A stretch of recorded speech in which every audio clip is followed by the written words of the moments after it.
Hello student, welcome to Ujjwal law classes. आज मैं आपको बहुत ही महत्वपूर्ण टॉपिक मर्डर के बारे में बताऊंगा। भारतीय दंड संहिता की धारा 300 में हत्या को परिभाषित किया गया है।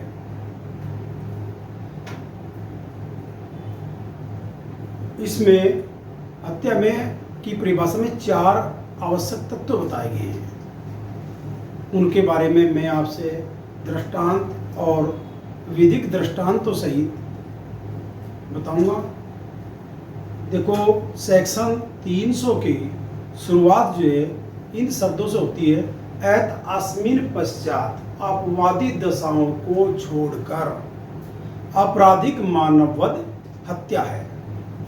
एत अस्मिन पश्चात अपवादी दशाएं कौन सी हैं? जो सेक्शन 300 के साथ 5 अपवाद दिए गए हैं, एक्सेप्शन दिए गए हैं, जिनमें आपराधिक मानववध हत्या नहीं होता, उनके सिवाय, यानी कि एत अस्मिन पश्चात अपवादी दशाओं के सिवाय आपराधिक मानववध हत्या है यदि वह कार्य जिसके द्वारा मृत्यु कारित की गई है, पहला,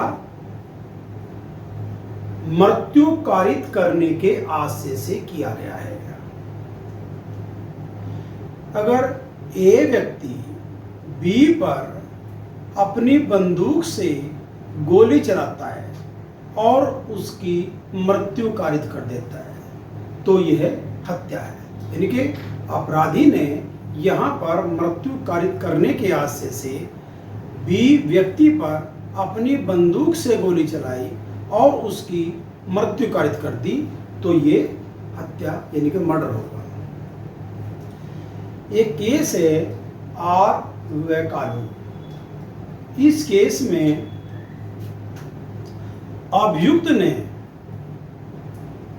मृतक व्यक्ति को, जो कि अपनी झोपड़ी में सोया हुआ था और उसके नौकर जो है झोपड़ी से बाहर लेटे हुए थे, अभियुक्त ने उस झोपड़ी में आग लगाई और आग लगाने से पहले ही उसका बाहरी दरवाजा ताले से बंद कर दिया, जिससे कि उसके नौकर या गांव के आसपास के लोग, जो गांव के लोग हैं जो आसपास रहते हैं उसके झोपड़ी के, वे बचाने के लिए उसको न आ सके। तो यहाँ पर अभियुक्त हत्या का दोषी माना जाएगा, क्योंकि उसने उसका आशय ही उस व्यक्ति की मृत्यु कारित करने का था और मृत्यु कारित करने के लिए जो भी संभव हो सकता था उसने सभी प्रयत्न किए और उसका जो इस प्रकार से मृत्यु कारित की, तो यह हत्या है। दूसरा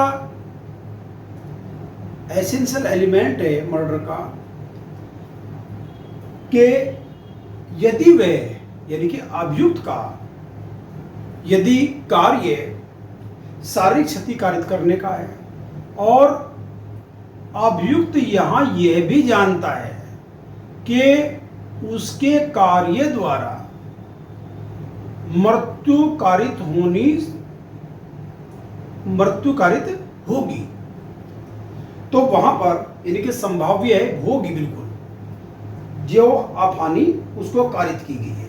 जैसे कि अभियुक्त ए यह जानता है कि बी जिस पर वह हमला कर रहा है वह किसी रोग से ग्रसित है या वह एक वृद्ध व्यक्ति है, उस पर जो है वह हमला करता है, वह जानता है और उसका आशय भी है। दोनों चीज जरूरी हैं एसेंशियल 2 में, इंटेंशन एंड नॉलेज। और इंटेंशन एंड नॉलेज जो बोडली इंजरी की गई है उससे संभव है और उसके कार्य का परिणाम मृत्यु ही होगा, तो वहां पर अभियुक्त जो है हत्या का दोषी माना जाएगा। अगर ए बी एक रोगग्रस्त व्यक्ति, चाहे वो तपेदिक का बीमार है, फेफड़ों में तपेदिक है और उसके जो लात मारता है और उसके फेफड़े क्षतिग्रस्त हो जाते हैं और उसके परिणाम ये होता है कि उसकी मृत्यु हो जाती है, तो यहाँ अभियुक्त जो है हत्या का दोषी होगा। ये केस है जिसमें दो व्यक्ति एक वृद्ध व्यक्ति पर लाठी से बारंबार प्रहार करते हैं, जिसके कारण वृद्धावस्था के कारण वह उनके जो लठ हैं उनका प्रहार सहन नहीं कर पाता और उसकी मृत्यु हो जाती है। तो यहाँ सेक्शन 300 के एसेंशियल एलिमेंट 2 के अंतर्गत अभियुक्त जो है अभियुक्त गण, दोनों अभियुक्त गण हत्या के दोषी होंगे। तीसरा है एसेंशियल एलिमेंट कि यदि वे किसी व्यक्ति को शारीरिक क्षति कारित करने के आशय से किया गया है और वह शारीरिक क्षति प्रकृति के मामूली अनुक्रम में मृत्यु कारित करने के लिए पर्याप्त थी। प्रकृति का मामूली अनुक्रम इसमें महत्वपूर्ण है। शारीरिक क्षति ऐसी है जो प्रकृति के मामूली अनुक्रम में उस व्यक्ति की मृत्यु कारित करने के लिए पर्याप्त थी। यानी कि अभियुक्त ने जानते हुए कि उस पर जो है कहाँ वार किया जाएगा। अगर एक व्यक्ति अभियुक्त तलवार से किसी व्यक्ति के पेट में मारता है और जिससे उसकी आंतें कट जाती हैं और वह तुरंत मर जाता है, तो यहाँ अभियुक्त का कार्य है, यानी कि एक मर्म भाग पर, शरीर के एक मर्म भाग पर अभियुक्त ने वार किया और वह प्रकृति के मामूली अनुक्रम ऐसा है कि उससे जो है मृत्यु कारित होनी निश्चित है, तो वहां अभियुक्त जो है हत्या का दोषी होगा। तो मर्मभूत भाग यानी कि एक व्यक्ति अगर गोली से वार करता है पेट से ऊपरले भाग, पेट पे या ऊपरले भाग पर, जिससे कि हार्ट में फेफड़ों में गोली धसेगी, तो वहाँ ये पूरी यानी कि प्रकृति का मामूली अनुक्रम इस प्रकार का है और उसकी हथियार की प्रकृति भी इस प्रकार की है कि वह मृत्यु निश्चित रूप से होगी, तो यहाँ अभियुक्त हत्या का दोषी होगा। बिरसा सिंह बनाम पंजाब राज्य के मामले में ऑनरेबल सुप्रीम कोर्ट ने जो है इसमें अभियोजन पक्ष अगर ये साबित कर देता है कि अभियुक्त का जो कार्य था वह ऐसी शारीरिक क्षति कारित की जो कि प्रकृति के मामूली अनुक्रम में मृत्यु कारित करने के लिए पर्याप्त थी। अगर अभियोजन ये साबित कर देता है तो सेक्शन 300 का खंड 3 के अंतर्गत या एसेंशियल एलिमेंट 3 के अंतर्गत वह हत्या का दोषी होगा। एक रजवंत सिंह का मामला है जिसमें अभियुक्त ने एक व्यक्ति को मृत्यु कारित करने के आशय से पकड़ा और उसके बाजू और पैर जो है रस्सी से कसकर बांध दिए और फिर उसका मुख जो है में रुमाल ठूस दिया और उसके मुख पर जो है टेप लगा दी। उसकी नासिका छिद्रों पर क्लोरोफॉर्म की रुई से नासें बंद कर दी और उसको जो है एक पानी की नाली में डाल दिया, जिसके प्रभाव के कारण जो है अभियुक्त की मृत्यु होगी। तो यहाँ शारीरिक क्षति ऐसी थी जो प्रकृति के मामूली अनुक्रम में मृत्यु कारित करने के लिए पर्याप्त, यानी कि यहाँ अभियुक्त की नॉलेज जो है वो बहुत ही महत्वपूर्ण है। तो ये दो केस इसमें बहुत महत्वपूर्ण है इस प्रकार से। और चौथा जो एसेंशियल एलिमेंट है, यदि कार्य करने वाला व्यक्ति यह जानता हो, यहाँ भी नॉलेज है कि वह कार्य इतना आसन संकट है कि पूरी अधिसंभाव्यता है कि वह मृत्यु कारित कर ही देगा या ऐसी शारीरिक क्षति कारित कर देगा जिससे मृत्यु कारित होना संभाव्य है और किसी प्रति हेतु के बिना वह कार्य करता है, तो सेक्शन 300 के खंड 4 के अंतर्गत वह मर्डर करता है। किसी प्रति हेतु के बिना एक समूह पर जो इकट्ठा हुआ है उस पर जो है तो चलाता है और वहां पर एक व्यक्ति की मृत्यु कारित कर देता है, तो यहाँ अभियुक्त ये हत्या का दोषी होगा। हालांकि उसका ये आशंका कि किसी जिसकी मृत्यु हुई है उसी को मारना था, वो किसी की भी हो सकती थी। यानी कि यहाँ अभियुक्त की नॉलेज जो है वो प्रबल है, पूरी अधिसंभाव्यता है, बिना प्रति हेतु के वह कार्य करता है और उस कार्य से मृत्यु कारित होना निश्चित है, तो वहाँ वे हत्या का दोषी होगा। जैसे कि एक व्यक्ति गड्ढा खोदता है और गड्ढा खोदने के पश्चात ये उस पर ये जानते हैं कि कोई व्यक्ति इसमें चलेगा, वहाँ पर लकड़ी बिछा देता है और उसे समतल कर देता है, लेकिन उस गड्ढे में 4 कोबरा सांप भी डाल देता है। कोई व्यक्ति विशेष नहीं या विशिष्ट व्यक्ति नहीं, कोई भी व्यक्ति अगर उस गड्ढे पर चलेगा और वह जो है गड्ढे में नीचे गिरेगा और सांप उसको काटेंगे, डसलेंगे, तो वहाँ मृत्यु होगी, निश्चितता है, पूरी अधिसंभाव्यता है। वह अभियुक्त जानता है कि मेरे कार्य से इतनी पूरी अधिसंभाव्यता है कि वह व्यक्ति, कोई भी व्यक्ति उससे मरेगा या उसकी मृत्यु होगी, तो वहाँ निश्चित रूप से वह हत्या का दोषी होगा।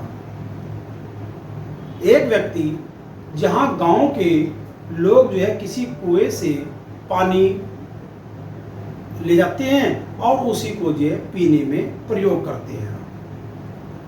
अभियुक्त ये नहीं कि व्यक्ति विशेष को मारने के आशय से नहीं, अभियुक्त का जो कार्य है उसको सुन, अभियुक्त जो है उस कुएं में जहर डाल देता है, जिससे कि जो भी व्यक्ति पानी पिएगा उसकी मृत्यु हो जाएगी। तो यहाँ अभियुक्त सेक्शन 300 के खंड 4 की रिक्वायरमेंट को पूरी करता है। वह जानता है कि कार्य इतना खतरनाक है जिसकी से पूरी अधिसंभाव्यता है कि वह जो है मृत्यु कारित कर ही देगा, तो वह हत्या का दोषी होगा।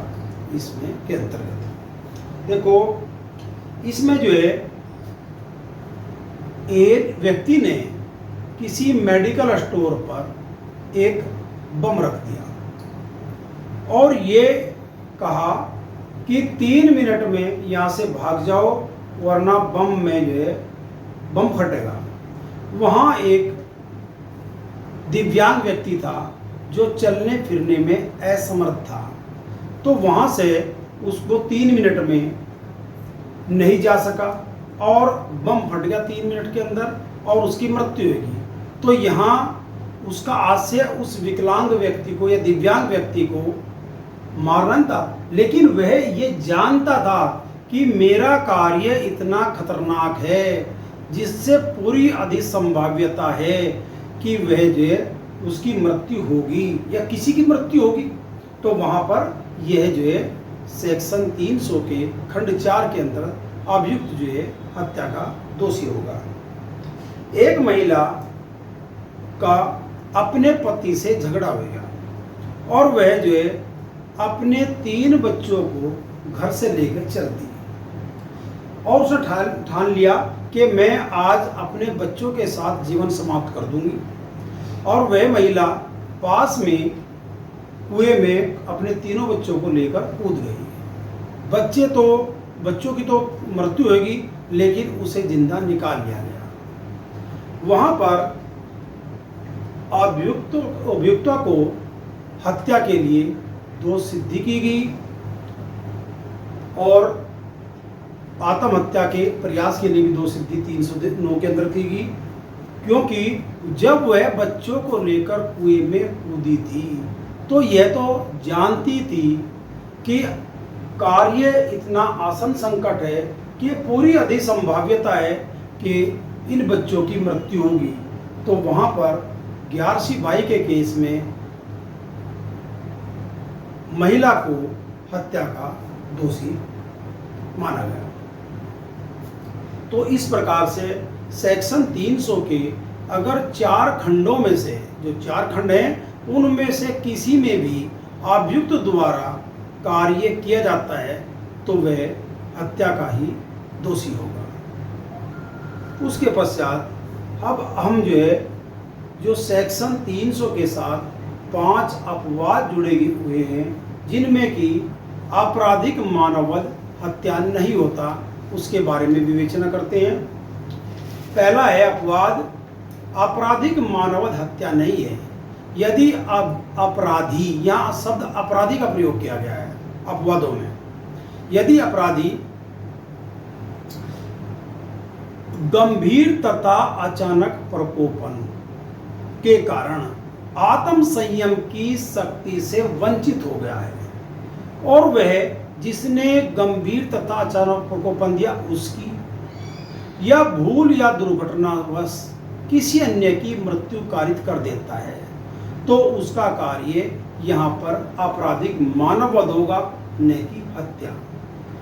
इसमें जो महत्वपूर्ण लीडिंग केस है वो KM नानावती बनाम महाराष्ट्र राज्य का है, जिसमें KM नानावती को यहाँ पर हत्या का दोषी माना गया था, न कि आजीवन कारावास का, क्योंकि आत्म संयम यानी गंभीर प्रकोपन जो उसको मिला था उसको शांत करने का उसके पास समय था, यानी कि समय इतना गुजर चुका था और उसके पश्चात ये उसने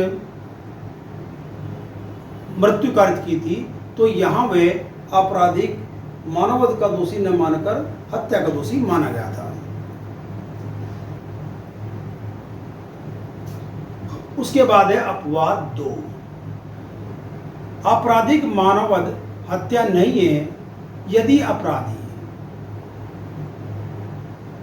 प्राइवेट प्रतिरक्षा, शरीर और संपत्ति की प्राइवेट प्रतिरक्षा का अतिक्रमण कर देता है, यानी कि भारतीय दंड संहिता की धारा 100 के अंतर्गत शरीर की प्राइवेट प्रतिरक्षा के अंतर्गत 7 परिस्थितियां बताई गई हैं जिनमें मृत्यु कारित की जा सकती है।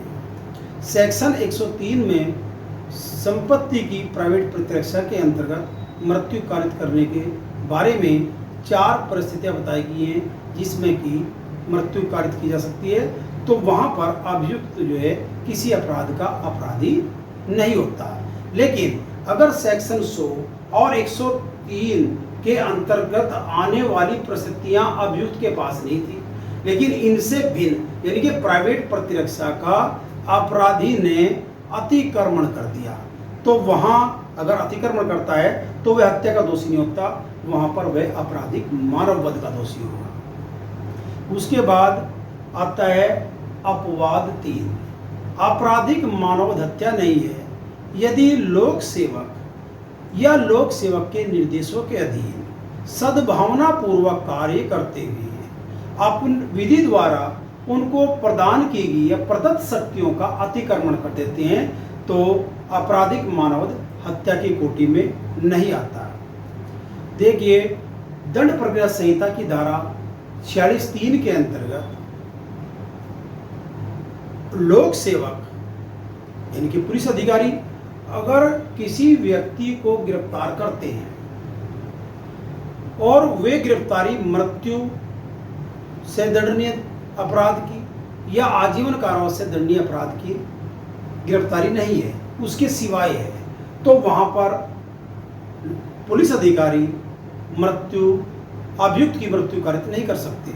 अगर वह मृत्यु दंड से दंडनीय अपराध है या आजीवन कारावास से दंडनीय अपराध है और अभियुक्त जो है पुलिस की पकड़ से भाग रहा है, वह पुलिस की गिरफ्तारी में नहीं हो रहा है, गिरफ्तार नहीं हो रहा है, तो वहां पर पुलिस अधिकारी उसकी गिरफ्तार करते समय उसकी मृत्यु भी कारित कर सकते हैं। लेकिन अगर वहां नहीं आ रहा 46(3) के अंतर्गत, तो वहां अन्यथा और कार्यों का अतिरेक कर दिया, यानी कि विधि द्वारा जो शक्ति उसको सेक्शन 46(3) के अंतर्गत प्रदान की गई उसका अतिक्रमण करता है, तो यहाँ ऐसा लोक सेवक या ऐसा लोक सेवक के निर्देश के अधीन कार्य करने वाला कोई व्यक्ति जो सद्भावना पूर्वक उस कार्य कर रहा, वहां पर आपराधिक मानववध का दोषी माना जाएगा, न कि हत्या का। अपवाद 4 है आपराधिक मानववध हत्या नहीं है जहां की अचानक झगड़ा जनित आवेश में पूर्व चिंतन के बिना और अपराधी द्वारा अनुचित लाभ उठाए बिना क्रूरतापूर्ण या असामयिक रीति से कार्य किए बिना किसी की मृत्यु हो जाती है, यानी कि वहाँ पर अचानक झगड़ा होना चाहिए। कोई पूर्व चिंतन नहीं है उनका, और ना ही क्रूरतापूर्ण कोई कार्य किया, न कोई ऐसी असामयिक रीति से कोई कार्य किया, और वहाँ पर किसी की मृत्यु हो जाती है, तो वह आपराधिक माना वध होगा, न कि हत्या। जैसे कि कोई पंचायत हुई, दो पक्षों में विवाद था और शांतिपूर्ण विवाद को सुलह निपटाने के लिए दोनों पक्ष बिल्कुल कोई उनकी ऐसी योजना नहीं थी, यानी कि पूर्व चिंतन उन्होंने नहीं किया था, और वहाँ पर वे इकट्ठा हुए, और इकट्ठा होने का जो मीडिएटर थे उनमें सुलह समझौता कराने लगे। लेकिन अचानक जो है बातों बातों में आपस में उनमें लड़ाई होगी, और लड़ाई होने के पश्चात कोई हथियार नहीं था, कोई कुछ नहीं था, किसी प्रकार की कोई योजना नहीं थी, और वहाँ पर जो है किसी की मृत्यु कारित कर देते हैं, तो वह आपराधिक मानववध होगा, न कि हत्या। अपवाद 5 है जो लास्ट का है, इसमें जो है आपराधिक मानव हत्या नहीं है यदि 18 वर्ष से अधिक आयु का व्यक्ति अपनी मृत्यु की सम्मति देता है, तो वहाँ आपराधिक मानव हत्या नहीं होता। सम्मति यहाँ फ्री कंसेंट होनी चाहिए, यानी कि स्वतंत्र सहमति होनी चाहिए, ये नहीं कोई दबाव में या दबाव में जो है सम्मति दी गई हो। देखो इसमें जो है कई महत्वपूर्ण केस है। दशरथ पासवान बनाम बिहार राज्य का केस है जो लीडिंग केस है इसमें। उसमें एक व्यक्ति जो कक्षा 10 का छात्र था और वह कई बार इस प्रकार से फेल हो गया और घर से फरार हो गया। उसकी 19 वर्षीय उसकी पत्नी थी। जब वह घर पर आया तो उसने अपनी पत्नी से कहा कि मैं असफल व्यक्ति हूँ और अपना जीवन समाप्त करना चाहता हूँ। तो पत्नी 19 वर्ष से अधिक की एक समझदार महिला थी। उसने कहा पहले मुझको समाप्त कर दो फिर अपने आप को समाप्त करना। और वहाँ जब पत्नी चटाई पर दोपहर में सोई हुई थी तो पति ने जो है उस पर हमला किया, जिसके प्रभाव के कारण जो है पत्नी की मृत्यु हो गई। फिर वह अपनी जान अपने को मारने के आशय से अपने पर हमला किया, लेकिन हमला करने से पूर्व ही लोगों द्वारा उसको पकड़ लिया गया, उसको अभियोजित किया गया और न्यायालय ने कहा कि यहाँ पर जो अभियुक्त आपराधिक मानववध का दोषी है, क्योंकि पत्नी की जो सम्मति थी वो स्वतंत्र सम्मति थी और पत्नी 19 वर्ष की एक समझदार महिला थी। इसीलिए यहाँ पर जो है आपराधिक मानववध का अपराध होगा, न कि हत्या का। पूनाई फातिमा बनाम सम्राट का केस है जो बहुत पुराना केस है। इस मामले में अभियुक्त एक सपेरा था और वह उसने जो है वहाँ सांप दिखाने के लिए लोग इकट्ठे हुए थे, उनसे जो है इस प्रकार से मजमा लगाकर सांप दिखा रहा था। वहाँ उसने जो है दर्शकों से कहा कि जो भी व्यक्ति इस सांप से कटवाएगा मैं उसको जो है अपने जादू से ठीक कर दूंगा। एक दर्शक को उसने सम्मोहित कर लिया और सम्मोहित करने के पश्चात उसको सांप से कटवाया। सांप को जो विष रहित नहीं किया गया था, ये सपेरा जानता था इस बात को, और उस व्यक्ति को जो है अपने प्रभाव में लिया था, यानी कि उसकी फ्री कंसेंट नहीं थी, भले ही वो 18 वर्ष से अधिक का भी हो, और उसके कारण जो है उस व्यक्ति की मृत्यु होगी और सपेरा जो है उसको ठीक नहीं कर पाया। तो यहाँ पर जो है सपेरे को हत्या का दोषी माना गया था, क्योंकि यहाँ फ्री कंसेंट नहीं थी। इसी प्रकार से एक केस है इनरे अम्बा लाथिल असीनार।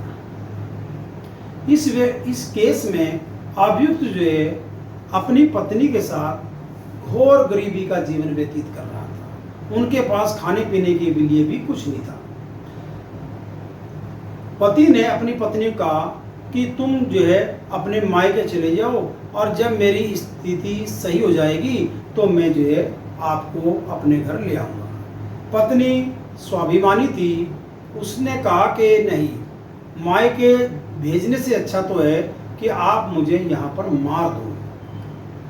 पति ने पत्नी पर हमला किया और उसकी मृत्यु कारित कर दी।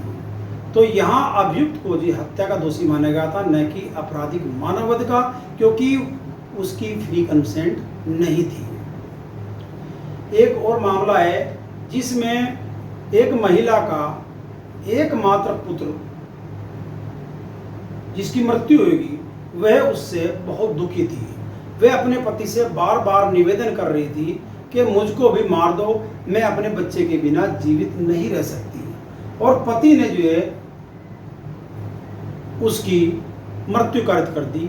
तो यहाँ पर जो है पति को आपराधिक मानववध का दोषी माना गया था, न कि हत्या का, क्योंकि यहाँ फ्री कंसेंट थी, दबाव में कोई सम्मति नहीं ली गई थी।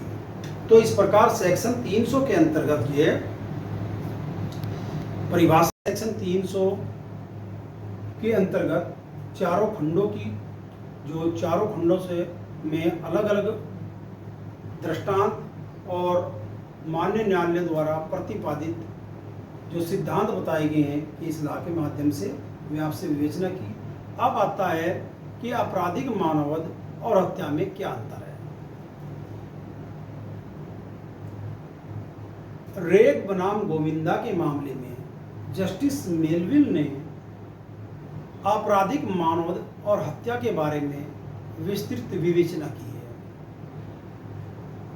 रेग बनाम गोविंदा का मामला लोअर कोर्ट द्वारा, सेशन न्यायालय द्वारा डिसाइड किया गया था और उसमें गोविंदा को जो है आपराधिक मानववध के लिए दोष सिद्ध किया गया था। तो स्टेट ने यानी कि इसमें अपील की उच्च न्यायालय में, और उच्च न्यायालय के जस्टिस मेलविल ने, जो बम्बई उच्च न्यायालय के जस्टिस थे, उन्होंने विस्तृत रूप से जो है हत्या क्या है और आपराधिक मानववध क्या है, इनके जो एसेंशियल एलिमेंट हैं, जैसे आपराधिक मानववध के 3 हैं और इसके हत्या के 4 एसेंशियल एलिमेंट हैं, उनमें जो है इस प्रकार से अंतर स्थापित करते हुए अंतर बताया। ठीक है जी, आज मैं इसके बारे में कल को नई वीडियो के साथ